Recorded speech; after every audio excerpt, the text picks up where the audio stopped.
Mais je pense que c'est quand même important de se mettre un objectif que 1 à 2 fois par an, au moins, toutes les personnes réussissent à se voir. Donc ça, on l'a fait et on l'a fait d'une façon générale toute l'entreprise, mais aussi par équipe. Donc il y a des séminaires 2 fois par an de chacune des équipes pour se réunir ensemble et faire des team building, mais également travailler ensemble sur des thématiques qui étaient d'actualité pour la société, mais physiquement. Et ensuite, on s'est rendu compte que c'était pas assez. Qu'il y avait des gens qui avaient toujours l'impression que ils sont là de l'autre côté, ils sont loin, on les voit pas tant que ça, etc. Et donc on a commencé à réfléchir sur ce qu'on pouvait faire, mais à distance.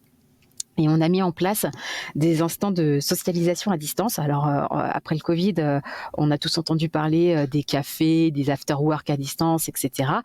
Nous, c'était avant Covid, donc on n'avait pas tout ce retour-là. Mais nous, ce qu'on a fait, c'était un peu différent. C'était un système de jeu. Ça a vachement bien marché. En fait, tous les mois, ou même toutes les 2 semaines, je ne sais plus exactement la fréquence, on avait une équipe de designers et les designers faisaient un design spécial qu'on imprimait sur des t-shirts et on faisait un tirage au sort sur toute la société d'une quinzaine de t-shirts.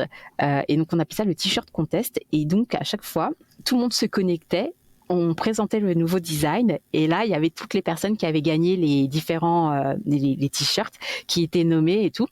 Et en fait, on s'est aperçu que c'était un jeu que les gens finalement commençaient à apprécier. Tout le monde voulait être tiré au sort. Puis surtout, quand il y avait un design qui sortait, qui était canon, tout le monde était là. Ah, moi, j'échange tel truc contre ce t-shirt. Je veux cette édition-là. Mais comme c'était des éditions limitées à chaque fois. Et donc, en fait, il commençait à avoir un espèce de marché noir du t-shirt chez Manjet. Moi, je veux celui avec le chat qui fait Mao Jet. Et donc, voilà. Pris la bonne pratique des drops de Supreme. Et franchement, ça a marché, mais du tonnerre. Et les gens, ils étaient hyper motivés. Et moi, au début, j'y croyais pas trop. Je te oh, quand même, et tout, un t-shirt, on s'en fiche tous, quoi. Et non, en fait, ça devenait vraiment un rendez-vous. Et puis, on a rajouté le fait que les équipes, après, pouvaient se prendre une petite bière dans la cuisine. Voilà, c'est un moment un peu de... Alors, bien sûr, là, pour le coup, c'était plus avec les gens qui étaient à distance. Mais ce moment où tout le monde se regroupait autour de sa caméra, tout le monde se réunissait et faisait les annonces, ça a très, très bien marché.